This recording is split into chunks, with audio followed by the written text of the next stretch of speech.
Thank you. First, I do want to acknowledge that I'm here on the traditional territories of the Musqueam, Squamish, and Tsleil-Waututh First Nations, and to thank them for the opportunity to live, work on their traditional territories.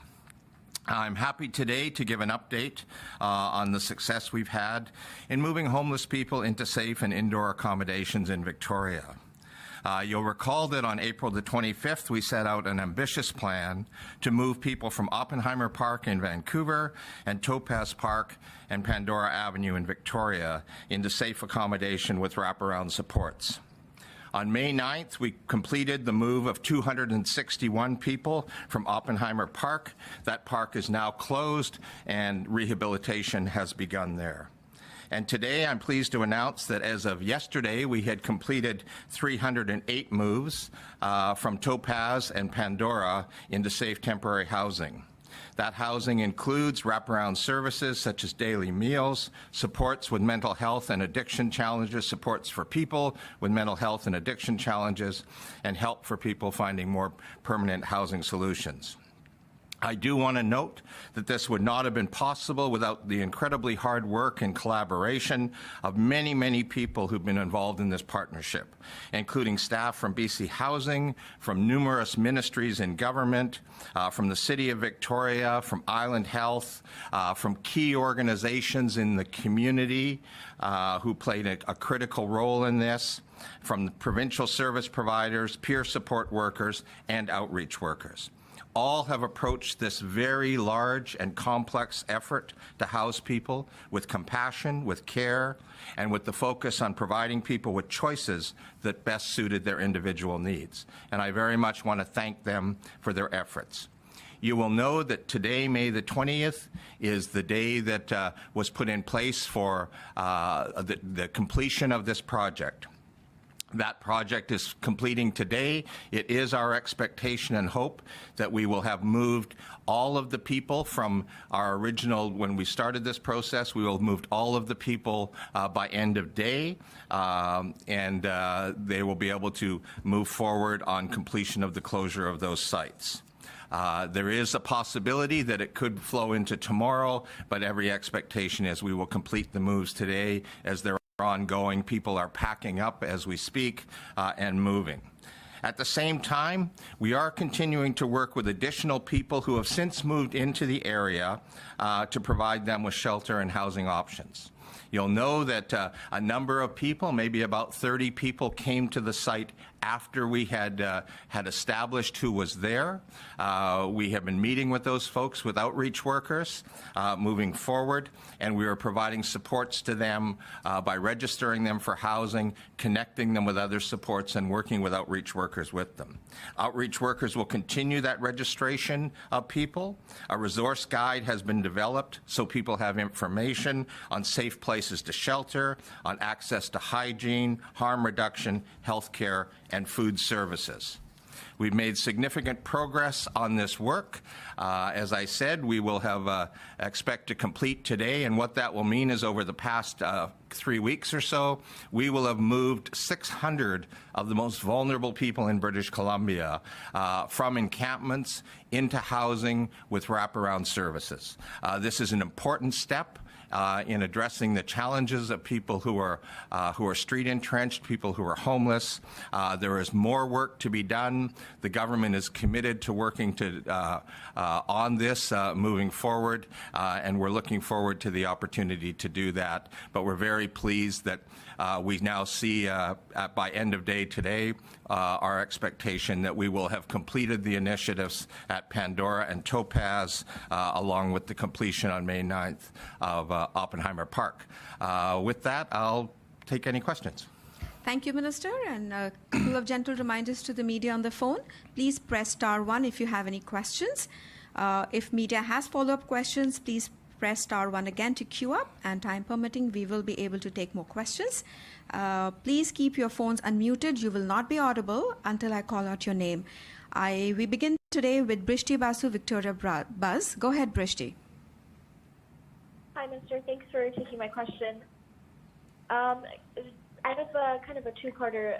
For the first part, can you remind me what the deadline is for dismantling the 2 encampments? And second part, the people who staff facilities like Save-On Foods Memorial Center and the former Comfort Inn Hotel, will they receive any extra training before they serve and work with homeless populations, many of whom have complex mental health and addiction issues? We'll know that for the folks who are on those facilities, they have been receiving training. Many of them are people on the health and social services side who've come from service-providing organizations. They've come from Island Health. A number of the people who have been hired, who were employees of the hotel, have been brought in also to deal with things like maintenance and those kind of related services to the accommodation. The provision of services, the health and social services, the wraparound services are being provided by those who have that training and expertise now. And if you could just remind me the first part of the question again. Yeah, just what the deadline is for dismantling the two encampments. Well, we expect to complete today, and the site will then go over to the City of Victoria. The City of Victoria will secure the site and begin to work with BC Housing and others to remove tents and things and clear the site. But we would expect that to start very soon after the last people have left the site. Thank you. The next question is from April Lawrence, Czech News. Hi, Minister. Yeah, just wondering if there are people who refuse to leave the two sites, if you will be forcing them out, and on that, if there are concerns about them simply moving to other areas, particularly Beacon Hill Park. We're looking now. There are a small number of people who there's a couple of things. There's a small number of people who simply have said they do not want to come inside. That's their choice. We're not forcing anybody into housing. We will continue to be available should they change their mind later today. We will still provide them with housing. What we're doing for those people is we are providing them with information about resources that are available and continuing to connect them with outreach workers and with the housing registry. But we are telling them that they do need to leave the site, and our expectation is that that will occur and that people are packing up as we speak to leave the site, and that's what we would anticipate those folks will do. Again, for the vast majority of people, this is not an issue, and they seem to be getting ready for the moves today. Brenna Owens, Canadian Press. Go ahead, please. Yeah, hi, thank you for taking my question. I'm just wondering whether the minister has seen this letter from Pivot Legal Society dated May 14th that outlines a few concerns around decampment, including, insufficient engagement with clients, some service providers who can't seem to find their clients, a doctor who says he can't find a client to prescribe medication, people only being allowed to bring 2 totes of personal belongings. Have you seen that letter, and what's your response to some of those concerns? I have seen the letter, and as you'll know, that's a letter from Pivot Legal, and every time that we get a letter from lawyers, we talk to our own lawyers about that. What I would say is that we've had outreach workers in the camp from day one, workers who are community-based workers, workers from BC Housing, from my ministry, from Island Health, who've been working every day with people on the site. Health supports have been there. All of those supports are ready and available for people in the housing where they're moving to. We're very confident that this has been the most comprehensive and engaged process of this type that we've probably ever seen, and that I believe it's been done successfully. It's been done with compassion. It's been done with ultimate consideration of the campers and of their interests and very much their desires. So I'm very confident with the process that we've undertaken. The next question is from Mr. Lindsay Kynes, Victoria Times columnist. Hi, Minister. I'm just wanting some clarification on the numbers, if I could. At the beginning of this process, you had said there were about 360 people in the 2 camps. I'm just wondering if that's still the number you're working with, and how many of those you anticipate having moved by the end of today? We're looking now, as I said, with people who, for a variety of reasons, have moved on. We're probably looking at a number, and we'll finalize this at end of day, probably about 340 people all in. And as I said, we had 308 out as of end of day yesterday, and our expectation is we'll move the last 30 or so people out today. The next question comes from Sheila Scott, CTV Vancouver. Oh, hi, Minister. Just wondering about the situation at Crab Park with the camp that's popped up here in Vancouver on the port property. Is the province involved in trying to move any of those campers out now? Is there any provincial engagement there? What I do know is that there are a couple of the campers who were moved into housing. BC Housing workers had been down to Crab Park to make it clear to the people, particularly some of the folks who might have been at Oppenheimer and came over to Crab Park, went down and have moved a couple of those people into housing. Other than that, we know that the Port of Vancouver is pursuing an injunction. They're dealing with those issues. We're staying we have a watching brief to continue to watch what occurs there. But our expectation is the Port of Vancouver will be moving forward to address the issue. Thank you. Another reminder to the media, please press 1 if you have any questions. And the next question is from Kieran Oatshone, CBC. Yeah, hi, Minister. I was wondering if maybe you could give me just an update on the timeline going forward. This is sort of the deadline that we've reached here. Everyone's supposed to be moving indoors. We know that the housing is supposed to be temporary, but what's the next steps? How long are we going to see people in the housing that you're providing? What's the next sort of deadline that we can look forward to?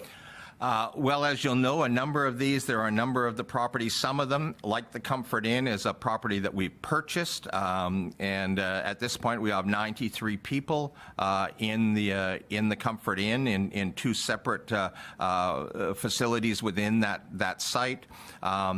Others are lease arrangements that we have with hotel owners and operators. So there's some, and we have spaces like Save On, which we have for a couple of months. So they're all on slightly different schedules by the nature of the lease arrangements and the agreements. We're working right now to acquire and look at acquisition or the development of more permanent, long-term, stable housing, and I expect we'll have more to say about the details of that in the coming weeks. Our focus right now, that work goes on around acquisition, but much of the focus of the team has been to complete this process.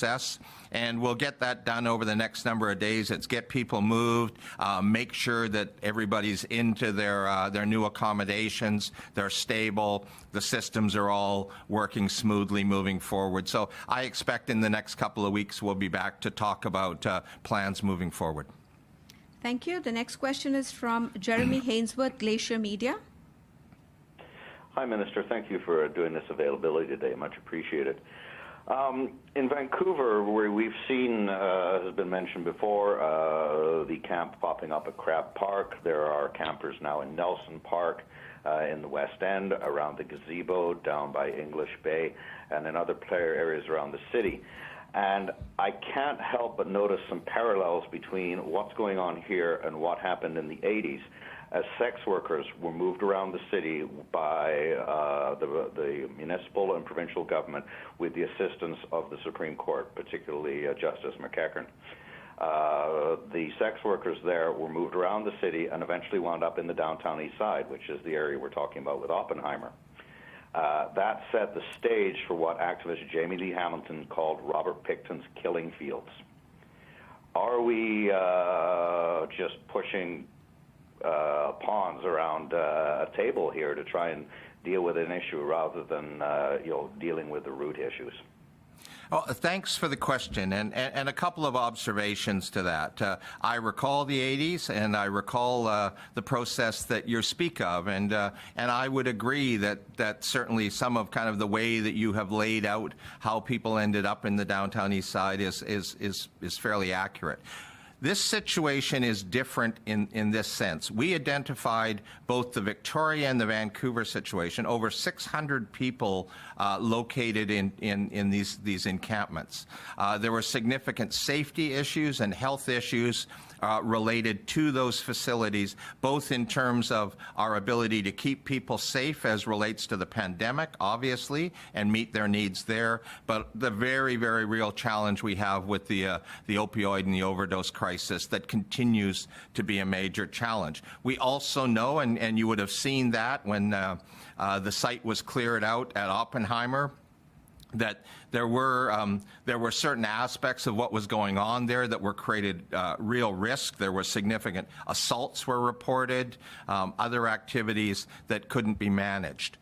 So this was about dealing with the public safety issues on these two very large sites. That doesn't diminish the other issues, but we're not here looking to chase people out of parks where there may be people encamped, a few people here or a few people there. We're here to deal with the homelessness issues moving forward, but it's not about doing that. It was about dealing with two very large, very significant public safety and health issues in these encampments. So I do see it as distinctly different.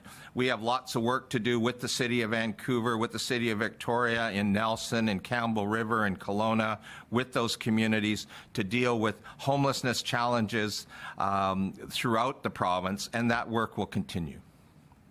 The next question is from Wendy Stuick, Globe and Mail. Oh, hi, Minister. Thanks for taking the questions. My question was just following up on the previous question. We've given the safety concerns around Oppenheimer and elsewhere. Some people have called for sanctioned tent cities where there's power, water, toilets, and a modicum of security. What do you think of that sort of concept or idea? Well, I think, first of all, those, if that was something like that was to occur, it would have to start with the local governments being supportive of those initiatives moving forward. We have not contemplated that. We certainly are aware of the option. We know what it would take to do that, but we have not anticipated doing that, and it's something that a local government would have to come forward and say that they wanted to explore that issue with us before we would consider doing it in a community. Thank you. The next question is from Lisa Cordasco, CHLY. Thank you, Minister. Good morning. In Nanaimo, BC Housing has managed to get space with the city at a city property, and it's created an emergency response center very similar to like an emergency shelter. So there are no hotel rooms available for homeless people here. And I'm just wondering why that's the case. Why in a place like Nanaimo have you been unable to secure those hotel rooms? Well, as you'll appreciate, every community is different. And what we've done, the arrangements certainly that have been made around securing those kinds of facilities have been collaborative.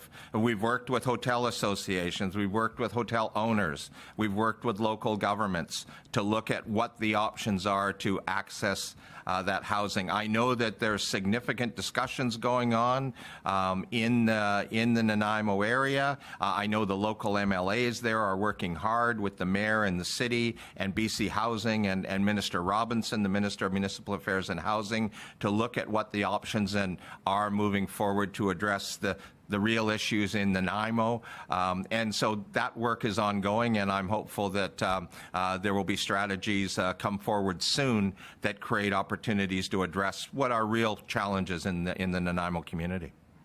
Thank you, Minister. And our last question is a follow-up question from Sheila Scott, CTV. Go ahead, please. Hi, thanks again. Just wanted to check in as well on the hotel situation in Vancouver with the people at Oppenheimer moving into those hotels. Is there any indication how that's working, how that's going? Everything seems to be going fine. I've certainly got updates. People are moved in. They're getting settled in. The services are there. The work, which is a lot of this work, is about building relationships between the service providers and the people who are being supported. So that work's ongoing. As you'll appreciate, this is a very complex population with significant issues and challenges, and we're always going to be working with that moving forward. But I'm pretty happy with how it's gone to this point, and we will continue that work to make sure we stabilize people in their communities, in this housing, and look at how we move forward to meet their needs moving forward. But so far, so good. Thank you. That's all the time we have today. Thank you all for joining. Thank you.